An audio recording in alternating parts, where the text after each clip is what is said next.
With 50-plus weekly options, the Sous Vide Kitchen robot has a meal to meet all your family's needs. Too busy to cook? No problem. Just don't feel like making dinner? You're covered.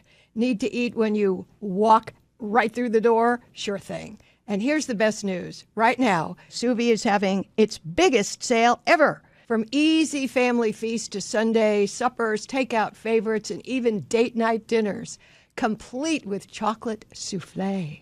There's nothing your sous vide can't do.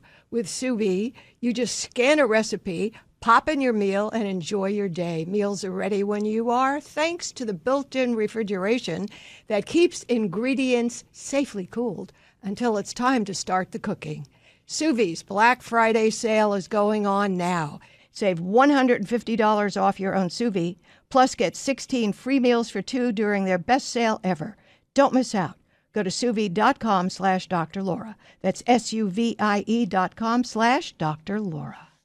So all the things churning around in your head do not have to get in the way of your appreciation for right now.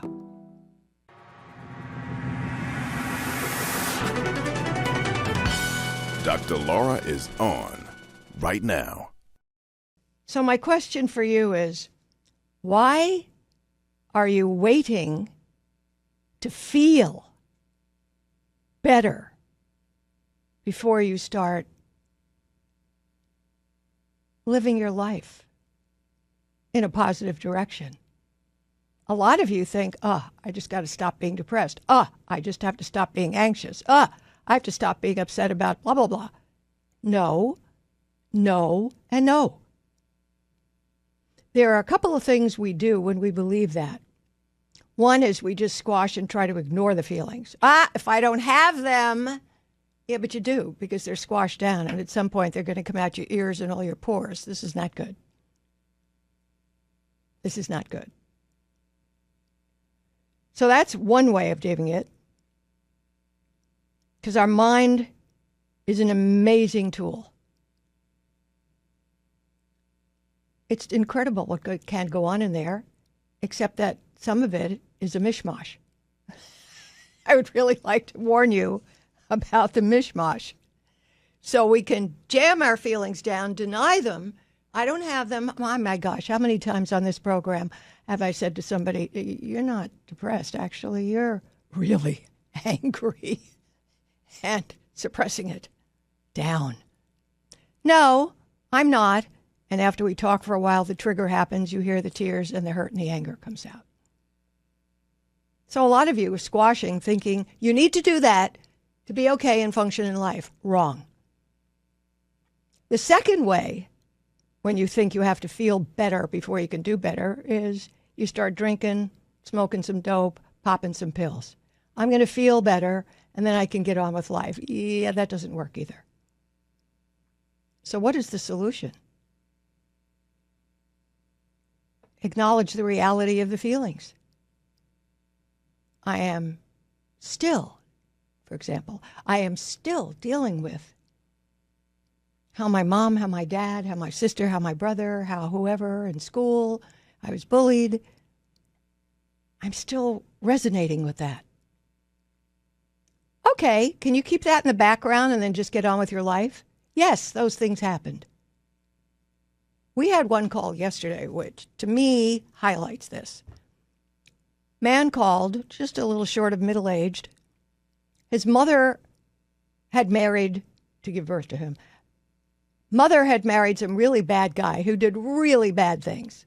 Finally got rid of him. Married, who became his stepdad, who was a really nice guy. Best you could think of. All right, so then we have this young man. With a small period of time, he had a crappy dad who screwed around on mom, and it changed his whole feeling about relationships and being close to people and trusting. Really? In spite of mom was trustworthy, stepdad was trustworthy, we're going to take that minute section, albeit at a time that we're sensitive to things that happen to us, but we're going to take that section and not all the others don't seem to block it, to justify what everybody has. fear of loss and abandonment in relationships. Everybody has that. Nobody wants to be dumped or hurt. Well, it happens that the stepdad now, see, the story goes on. The stepdad now has various and sundry illnesses which are affecting his brain, which means it's a bit scrambled. So stepdad is now on the internet talking to women. Oh my gosh, that's exactly, I don't remember, I don't think he used the word triggered, but that was basically what he was saying. Just put me back in not trusting, and he was enraged.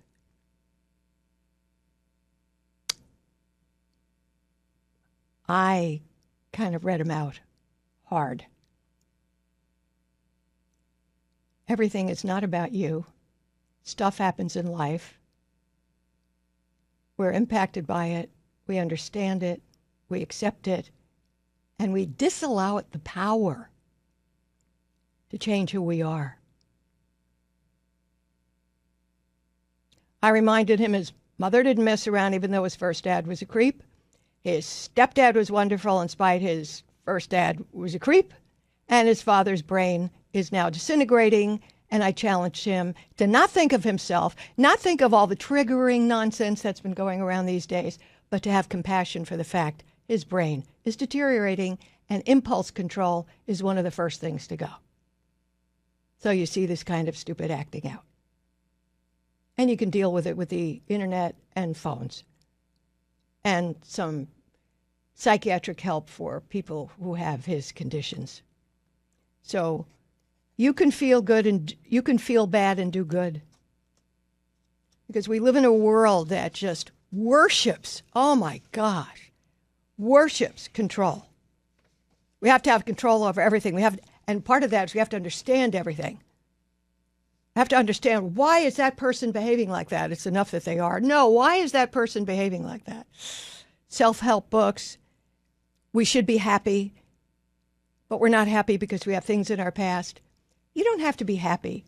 It's a Norse term that has to do with, let me get it correctly, with a happening, happenstance, right now.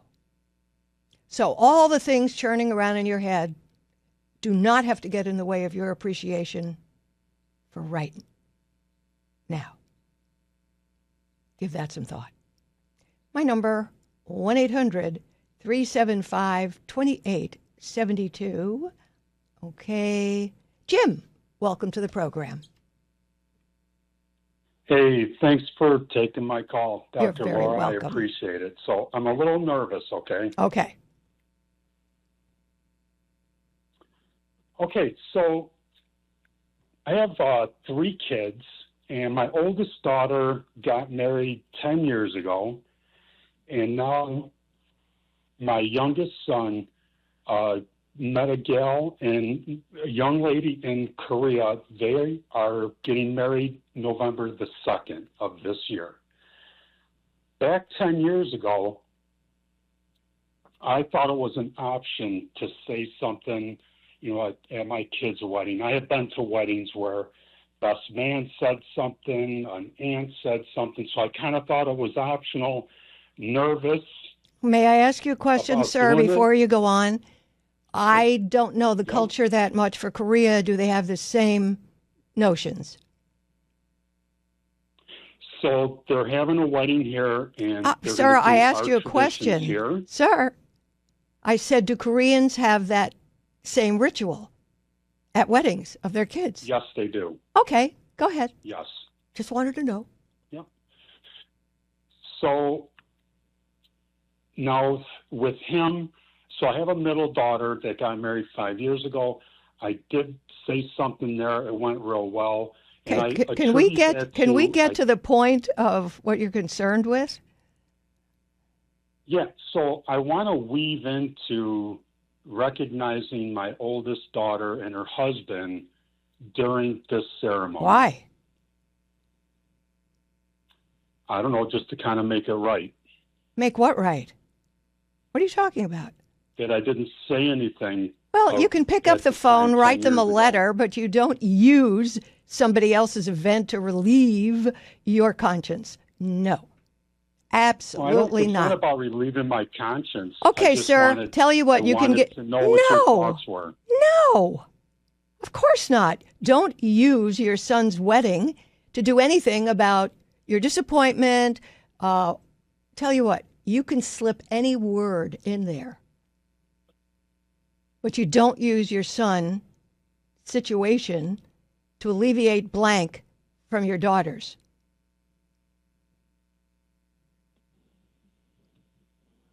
That's very self-centered of you, Okay, actually. I have to think about it, yeah. I hope you don't think about it and you just decide you're not going to interrupt their wedding to deal with your concerns, feelings, memories, desires about your first daughter's wedding. That's selfish.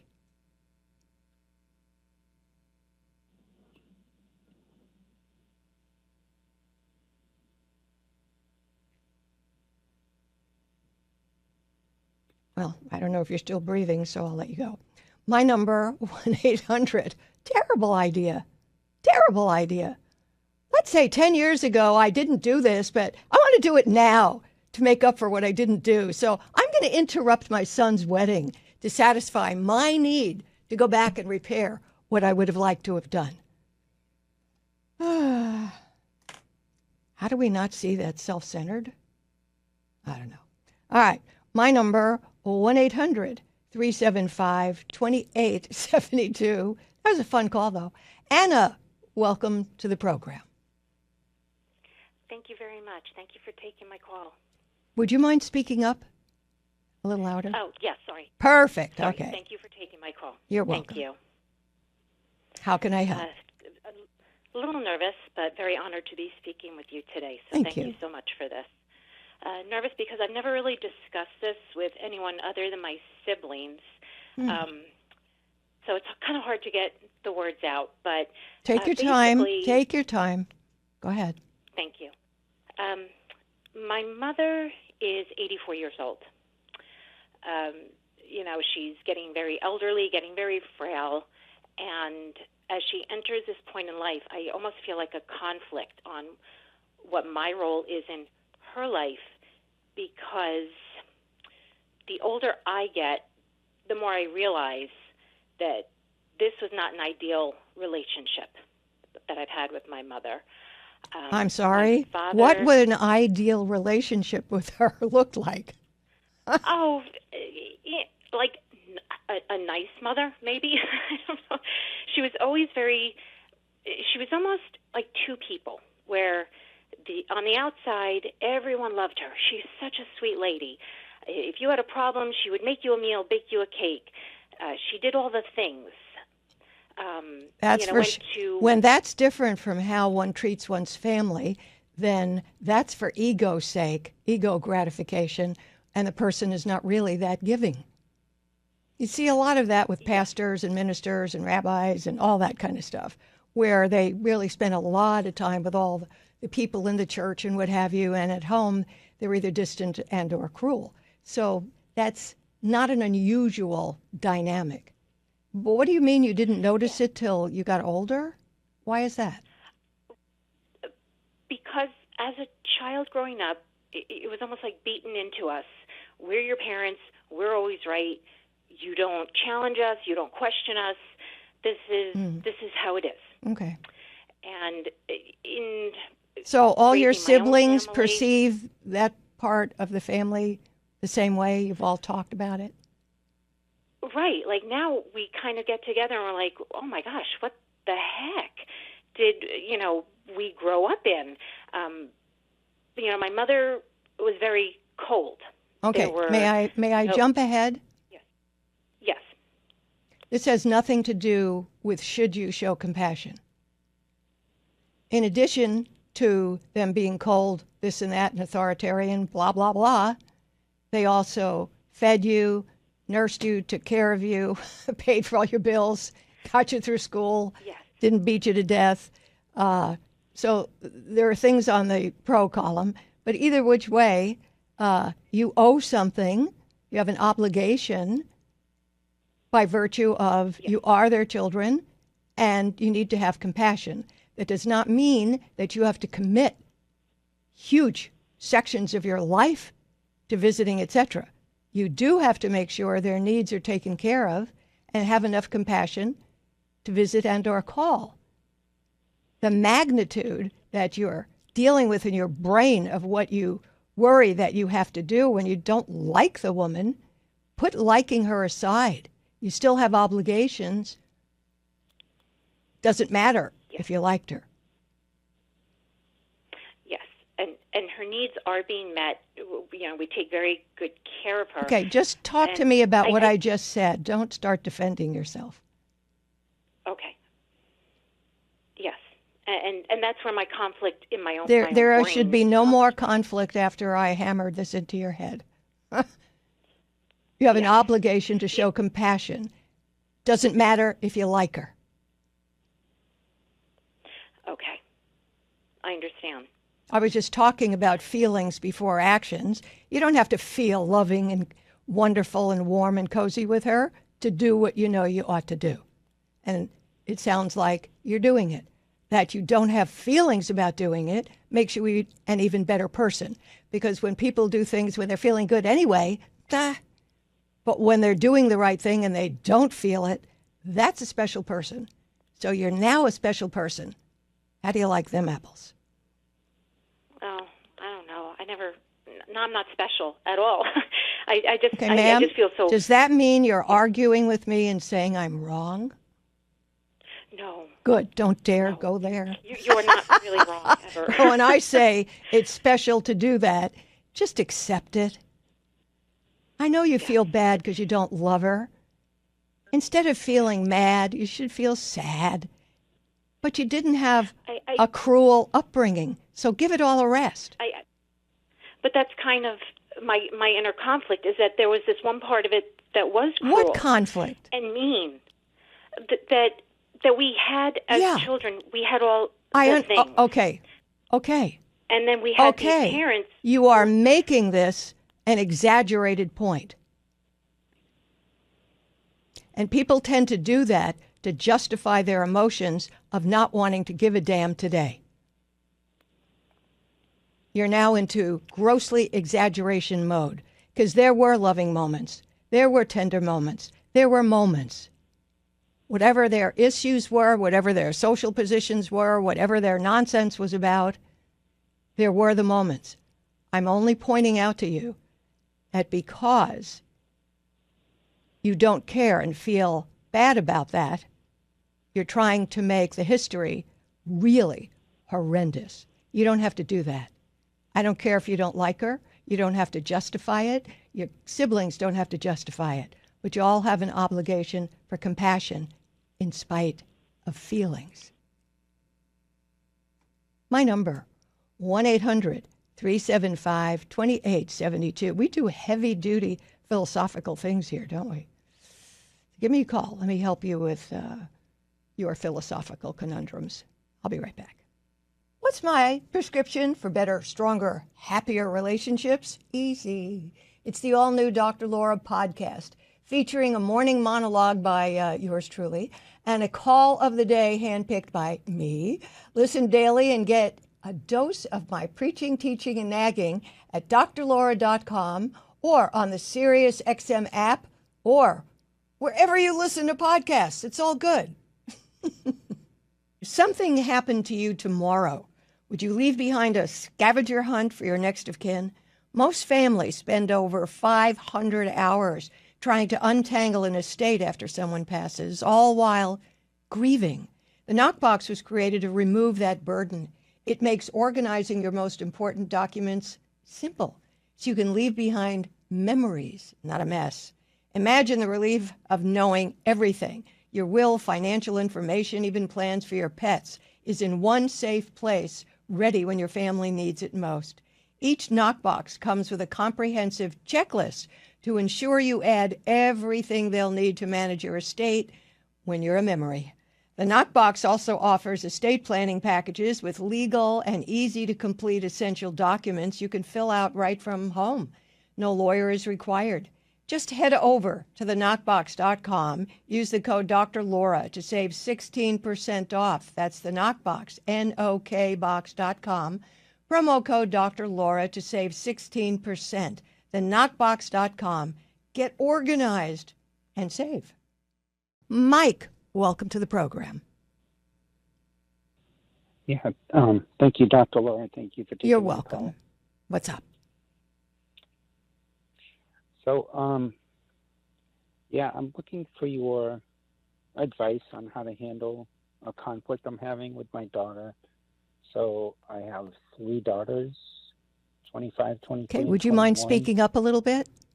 You're almost whispering. Yep. Okay. Give me voice. Okay.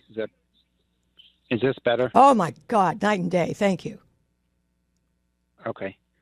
Sorry. I need some help on how to handle a conflict I have with my daughter, my oldest daughter. I have 3 daughters, 25, 23, and 21.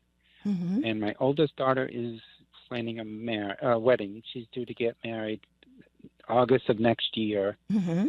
So she came to me about a month ago to explain that she didn't want to invite some of my siblings to And the her wedding. reasons And were? And reasons were that she doesn't feel like she has a relationship with them, or doesn't want a relationship with them. Well, that's the end of the discussion right there.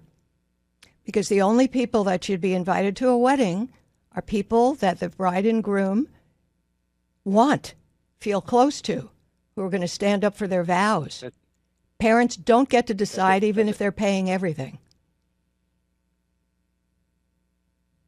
Okay. Okay, I guess that clarifies things. Now, between you I and have a me, different view. what does she not like about your siblings, truthfully? That's what I don't. Yeah. Okay, I don't believe you don't know, but people try to lay that on me.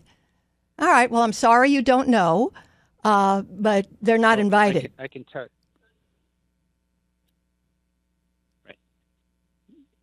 Right. Okay. That's it. She doesn't want them. It's her wedding. You want to renew your vows? You can invite your siblings to your vow renewal. Right. Well, I didn't want this to come between us. I'm a little more old school in that I felt like, this is, her aunts and uncles, and not to her. There isn't any risk. Not to her. Well, there isn't. Start looking at your history better. They're not to her. She doesn't feel that way. There isn't any. There isn't a history there. There isn't any conflict that's taken place. It's just that I'm one of 9. It's a big family. Our family's somewhat spread out. Well, that's why. And she doesn't get to interact with them. That's right. So there'd be meaningless for her to have at the wedding. Right. Okay. That helps. I'm very old school too. And I think the only people who should be invited to the wedding are the people that the bride and groom have felt close to and want to share that incredible experience with. Not just because Daddy had siblings. Right. And historically, the people coming were really there to support the vows. And they're not even interacting much. So, sorry, I know this is going to be a pain in the neck for you because you're going to maybe getting phone calls from your sisters. I don't think your brothers will care much. But your sisters will probably, why aren't I invited? And you're going to say, well, you guys never spent much time together, so there was no bonding and there was no thought of having somebody you hardly interact with your whole life at your wedding. It's called the truth. My number, 1-800-375-2872. Tammy, welcome to the program. Hi, Dr. Laura. I might have a quickie here for you. Quickie, okay. I've known my husband's family for 50 years, and it is not in their culture for them to kiss each other on the lips when they greet each other or say goodbye. And within the last 5 years, my sister-in-law has been doing that with my husband. And for 5 years, your husband has enjoyed getting kissed by your sister-in-law because he hadn't said, I only kiss my wife. So this is not about your sister-in-law. Exactly. This is about your husband. Okay. So I told So him when to you tell said to her him, I not don't to- like you doing that, he said, oh, it doesn't really mean anything. It's just being nice, right? He said, I get it. I will talk to her. And he never did in 5 years. He did talk to her. Oh. And then why does he permit it? Exactly. No. Why does he permit it? So they Okay, this is what I want you to do, because I'm sorry you have a limp dick husband who gets off on this. But the next time she's over and she goes to kiss him, immediately walk there and say, please don't kiss my husband on the lips anymore. That's offensive to me. Have some balls, woman. that's what I want to know, that I should directly address Well, it. since your husband's a bit of a limp dick, yeah, I guess it is left up to you. Oh, wonderful. Okay, will do. Sorry. My number,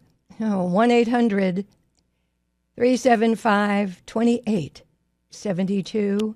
Holly, welcome to the program. Hi, Dr. Laura. Thank you for taking my call. My pleasure. What's happening? I have a heavy burden, and I know that I've created a lot of the stress that I have. But just to give you just a little bit of background, since I've been a child at my first job, babysitting and whatnot, my mother was a single mother, so she always took the money that my sister and I ever earned. And through life... I'm sorry. And to use it for what? Perfume or to feed you guys? I don't know, Dr. Laura. That's a good question. I don't know. We didn't have, she was single mother, so we didn't have the luxuries of anything. I mean, I don't know what she used it for. In the Old I gotta be West, honest. Midwest, kids earned money and gave it to the parents for the family. There's a whole tradition of that all over the world. Yeah. No, I know. Oh. But now I'm 48. Yeah. And I'm still supporting her. I have Well, what a decent other job that source of helps me. income? Woohoo! What other source of income does she have? Social Security amounts to what, etc. Yeah, she gets Social Security, which is like $900 a month. Okay, I'm writing this Her home is down. paid off. Yep, her So- home is paid off. So what are the expenses? A paid-off home still has expenses. Yep. She has taxes that I pay, the yearly taxes. Okay, can you add up all the taxes, the food, water, light? It's about It's about $4,000 that I contribute, Dr. That's a Laura. month. And It's $4,000 a year. a month. Okay, let's try this again. Each month, Yeah. what are her bills? Oh, I'm sorry. Sorry about that. That's okay. Each month she does get help. She does get. Please only money think for of food. numbers. Just give me numbers, sorry, not sorry. words. Numbers. Okay, numbers. Yeah. Okay. What I've seen, it's probably about $400 a month. Okay, well then she can pay her bills. So why are we on the phone? Because I feel like. Okay, I can't told her deal with I feel like when my brain says something else. I know. No, I know. what is it you know? What is it I that know you that know? I know that I shouldn't be helping her because she doesn't appreciate it. Okay, And I'm well, just- either help her or not, but don't complain about it anymore. Yeah, you're right. But I told her. No, I at the end don't. of the year, she had to the end of the year. Shh. She makes Social Security, pays all her bills. That's it. Go visit her. Bring an apple pie. Give her a hug. Take her to the zoo. Have experiences with her. But she makes enough money. And don't tell me because you were brought up handing over your allowance, which you didn't have, or your babysitting money, that somehow now, as an adult who's almost half a century old, that you can't control the impulse to be 7 again. You can control it. And if you choose not to, you lose the right to complain. Complaining hurts you. You are in a state right now in this phone conversation that you could avoid just by treating her kindly, doing things with her, and not being 12 years old handing over your babysitting money. You don't have to do that anymore. Dr. Laura, can I be completely honest with you? No. A lot of times I don't like to be near her or around her because she's so negative and mean that... Take her to the zoo. Take her to the zoo. It's hard to be negative and mean at the zoo. If you want to do something out of compassion for your mother, do something out of compassion whether you like her or not. But you're not buying your soul off by paying the money and then bitching about it. The bitching about it is tearing you up. So either give it out of, I don't know, it's some kind of blessing in your head to do it, but don't do it because you were 12 and did it. That's silly. At this point in your life, that's just silly. That's like saying you have no... When people say, I know, it means they know what's right and wrong, and they do the wrong thing anyway and then suffer. What's that point? Seriously. Yes. Yeah. You're right, Dr. Laura. You're right. Okay. All right. No more bitching. That's it. Because you're going to feel a lot better. That's what I'm concerned with, that you should feel a lot better. Okay? Yes. Yes. Thank you. You're welcome. Really appreciate it. My number, 1-800-375-2872. And take a break. Come right back. What's my prescription for better, stronger, happier relationships? Easy. It's the all-new Dr. Laura podcast, featuring a morning monologue by yours truly and a call of the day handpicked by me. Listen daily and get a dose of my preaching, teaching, and nagging at drlaura.com or on the SiriusXM app or wherever you listen to podcasts. It's all good. Michelle, welcome to the program. Hello, Dr. Laura, and thank you for taking my call. Thank you. How can I help? Okay, now this would be one of the more long, drawn out. Okay. I'm going to try and shorten it as much as I can. Okay, that's all right. But there is a little bit of feedback, so hopefully I'm going to try not to talk over you. But I was listening to one of your calls earlier about the lady who was calling talking about her mom. Mm-hmm. And mine, I have some similarities, but mine is a little bit more deeper because we were mentally, emotionally, physically abused by our mom. Our dad, we kind of gave him a little bit of a pass. We knew he was a Vietnam vet, but our mom was very vicious there were 3 of us. But she was very vicious to me and my older brother, but not to our younger brother. We're not sure why, but we have physical scars. Some of this just came up recently because of... okay, may I interrupt? May I interrupt? Yes. I have sadly said numerous times over the years that there are certain things parents can do which tears up their parent card. Which case you have no obligation, compassion or otherwise.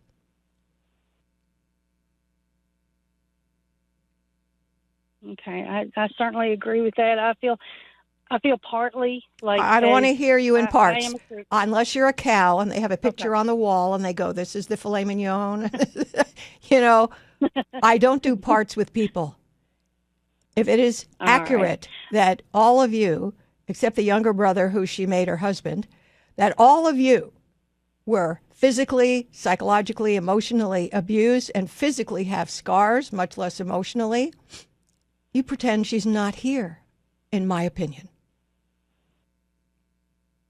Okay. Well, she is a widow at 83. I don't care. And I don't care. That's not relevant.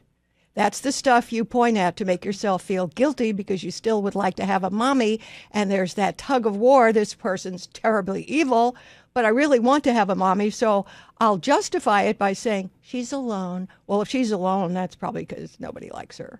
Either which way, you can do whatever you want. I'm just letting you know. She tore up her parent card a long time ago, and in my opinion, you have no obligation to her at all. Okay. And how much?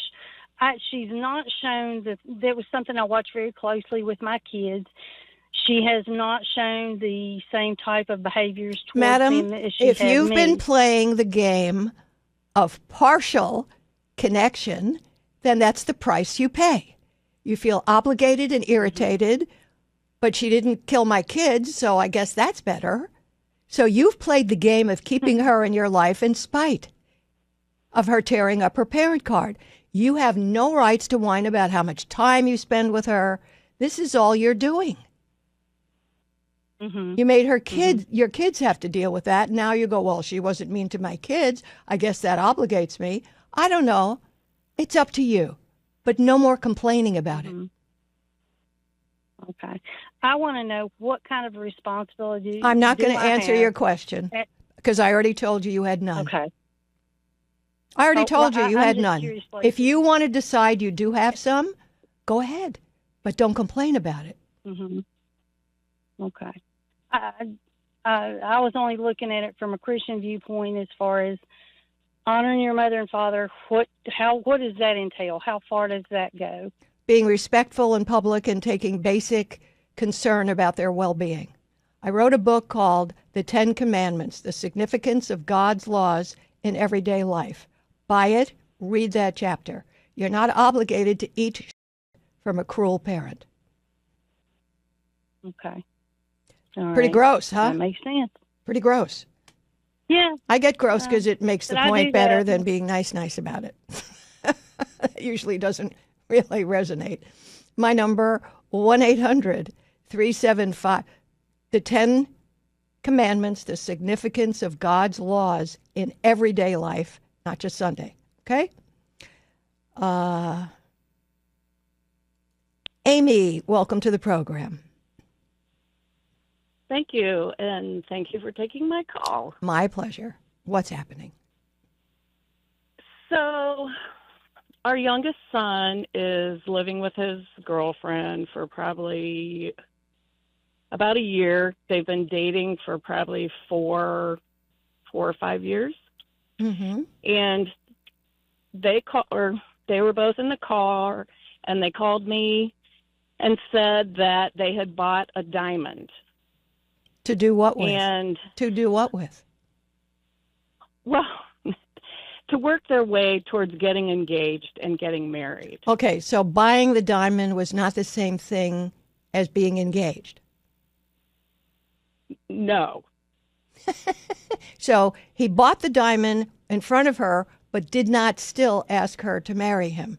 That's interesting. Correct, because he doesn't have the setting yet and blah, blah, Oh, blah. he bought You know, a diamond it was stone. You were literal when you said he bought a diamond. Yes. He bought a diamond, and they called me because they were excited, and I was a little taken aback because actually I had gotten a text that he had done this like moments before. Mm-hmm. And so then I decided to go on about how it's a big decision. Oh, no, and they you need to didn't. make You didn't. I did. Oh, you I did. didn't. Oh, my God. I did. Okay. And how it got worse, because then I said, It got worse. you know, you have to accept about each other, and if you This can't is accept, 5 years you down know, the road. Why do you feel a need to yap about this now?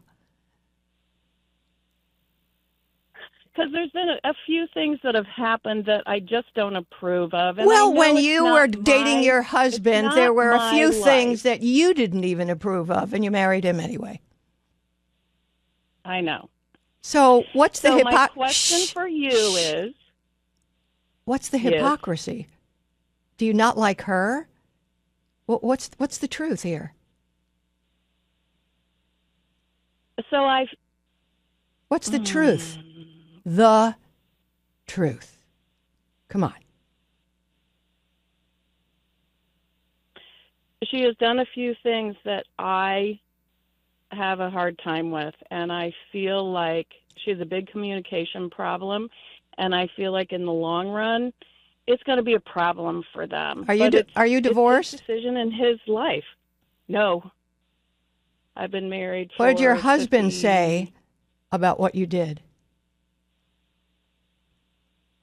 Well, he knew.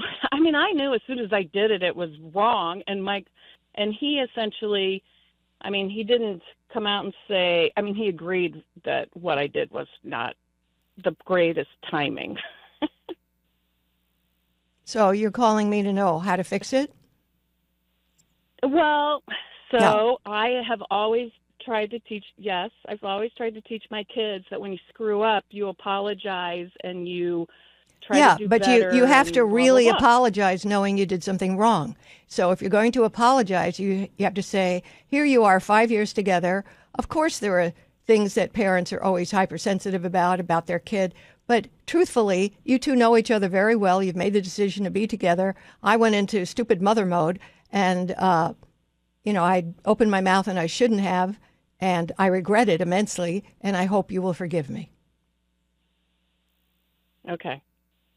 So I did call and I said basically No, that, in but person, they didn't in like person. my No, apology. in person in front of both of them. Well, I can't Okay, do it, ma'am, so I couldn't my do the speaking answer in is person. that for the gravity of what you did, you have to get your butt over there with two of them and do it in person. That has much more Okay. gravitas than a text or a call, So which is easy to be cheap about. does a FaceTime call No. work? Because I Okay, tried. ma'am, have a good No. day. Okay. I also said blood, sweat, and tears. Great band. In person, face to face. Okay, that's it. Try to avoid that. Okay, we got the top of the hour break. 1-800-375-2872. You can also see me on youtube.com/Dr. Laura. Now go do the right thing. Every family has a few turkeys. If you're starting to get anxious about spending the holiday with yours, don't fret. I'm here, ready to talk you through whatever stress might be bubbling up. So put your mental health at the top of your to-do list and give me a call at 1-800-Dr. Laura or schedule a time to talk on air. Go to drlaura.com, make an appointment to join me on air. I'm live every Monday through Thursday, 11 a.m. to 2 p.m. Pacific Time, 2 to 5 Eastern, on SiriusXM Triumph Channel 1, 2, 3.